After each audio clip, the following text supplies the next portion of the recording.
उसके बाद स्कूल जाने लगा। स्कूल कुछ नहीं तो 2 मील दूर तो होगा, लेकिन मजाल है कि कभी किसी सवारी की ख्वाहिश जाहिर की। हाँ, लेकिन जब मैं इंटर में था तब डरते डरते अम्मी से कहा कि अब्बा जी से कहकर एक साइकिल दिलवा दें, कॉलेज आने जाने में थक जाता। वैसे कॉलेज था भी काफ़ी दूर। शुरुआत में तो अब्बा जी ने टाल मटोल की, लेकिन जब देखा कि कॉलेज से आने के बाद घंटों बिस्तर पर निढाल पड़ा रहता हूँ, तब जाकर उन्होंने एक साइकिल दिला दी, वो भी पुरानी, सेकेंड हैंड, नीलामी में खरीदी हुई।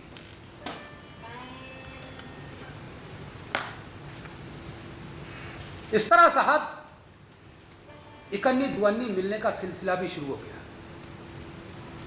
लेकिन ये इकन्नी दुअन्नी कोई जेब खर्च के लिए नहीं मिलता था, बल्कि इसलिए मिलता था कि रास्ते में कहीं साइकिल पंचर ना हो जाए। और क्या कहूं साहब, कपड़ों का तो ये हाल था कि इंटर तक घर के धुले कपड़े बगैर प्रेस किए हुए पहनकर कॉलेज जाता था। ऊनी पैंट तो जिंदगी में पहली बार तब पहनी जब मैं बीए कर रहा था। कोट तब भी नहीं था, कोट तो पहली बार तब पहना जब कन्वोकेशन में बीए की डिग्री लेने के लिए जाना था। 1.5 रुपया 20 आने की एक सरियल सी टाई खरीदी।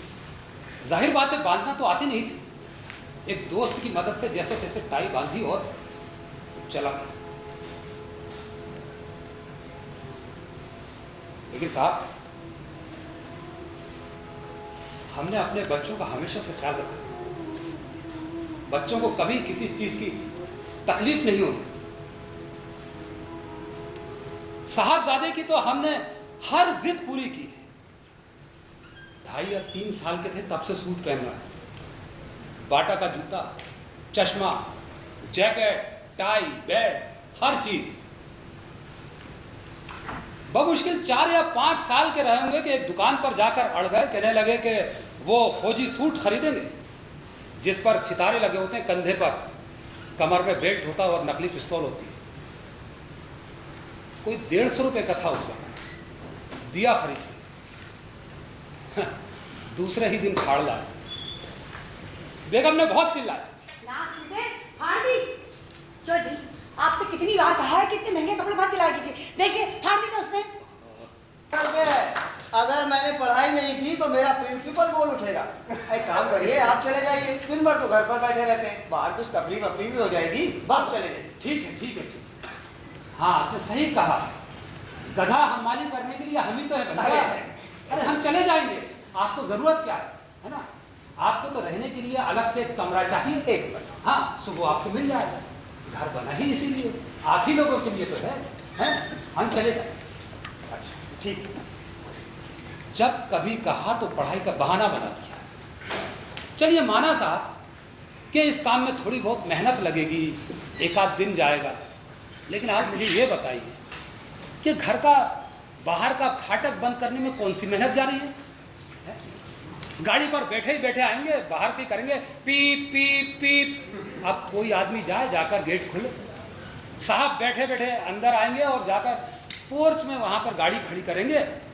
अब एक अर्दली जाए और जाकर फिर से गेट बंद करें, वरना गेट खुला पड़ा हुआ। कई बार तो रात रात भर गेट खुला पड़ा रहा। ये अलग बात है कि कुछ चोरी नहीं हुआ, गेट तो गेट, ये कमरे का दरवाजा एक दिन रात भर खुला पड़ा रहा। सुबह चिड़ियों को दाना देने के लिए हम उठे तो देखते क्या है कि कबूतर के डेनों की तरह दोनों पल्ले खुले पड़े हुए।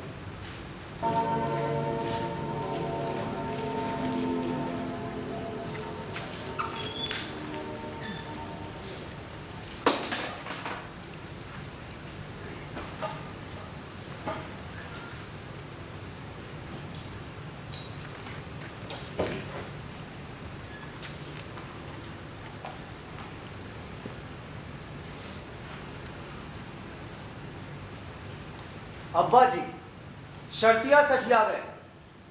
रिटायर होने के 4-6 महीने तक तो ठीक थे, फिर न जाने उसके बाद क्या हुआ, दिन भर रात भर बस बड़बड़ाते ही रहते।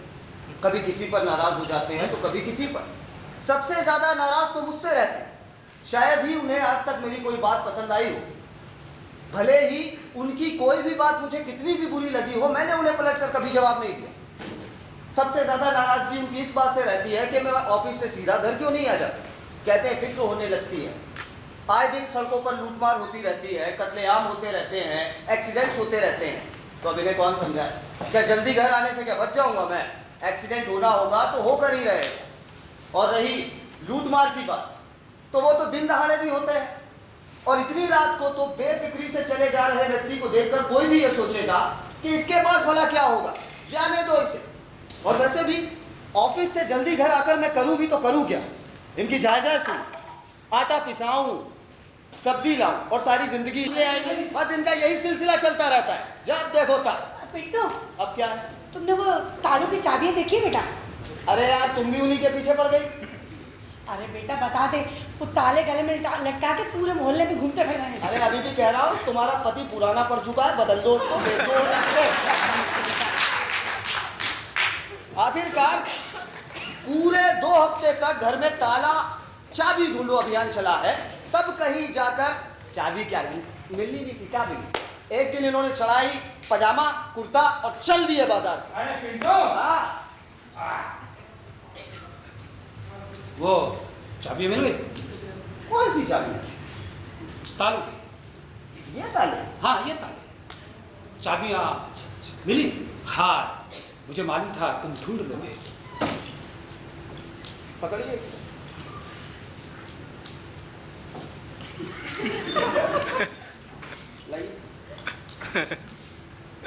बहुत ढूंढा, चाबी नहीं मिली। चाबी नहीं मिली तुम्हें? नहीं चाबी नहीं। तुमने चाबियां ढूंढी थी? हाँ मैंने बहुत ढूंढा, इतना देखो पसीना पसीना हो गया।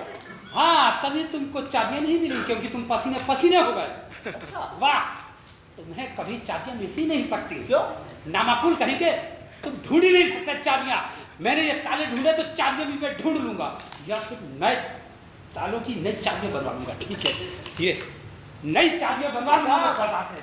साहब, अरे साहब, हाँ कहाँ चले? चाबियां बनवाने। ए अल्लाह, आखिर बाजार जाकर चाबी वाले से चाबियां बनवा कर लाए हैं, तब कहीं जाकर इन्हें चैन पड़ा है। तब से सारे तालों को एक अलमारी में बंद करके रख दिया है। हर दूसरे तीसरे दिन उनमें तेल डाल देते हैं और उन्हें ऊपर छत पर धूप दिखाते।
आज इन्हें गुजरे हुए पूरे 6 महीने हो गए।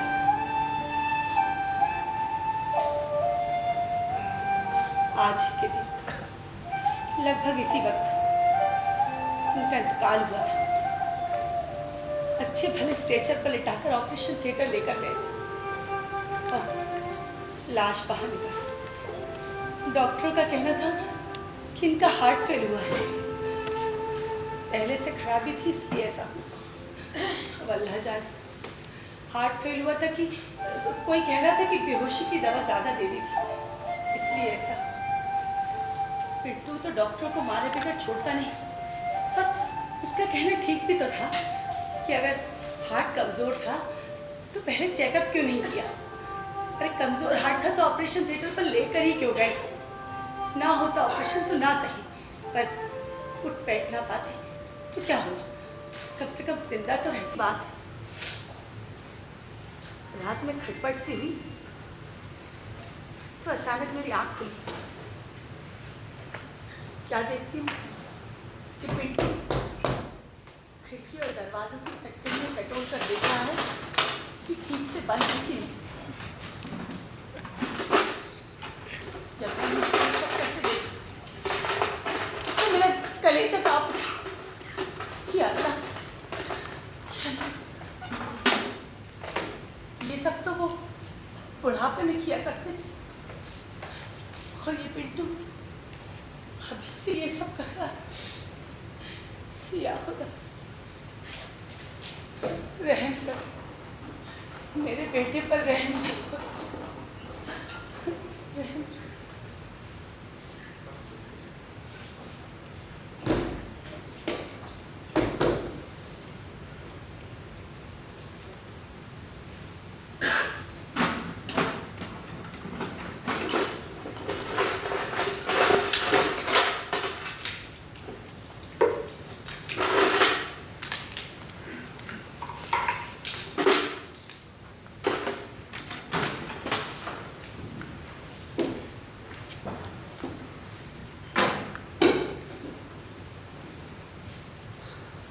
अरे ये बत्ती क्यों जल रही है अभी तक?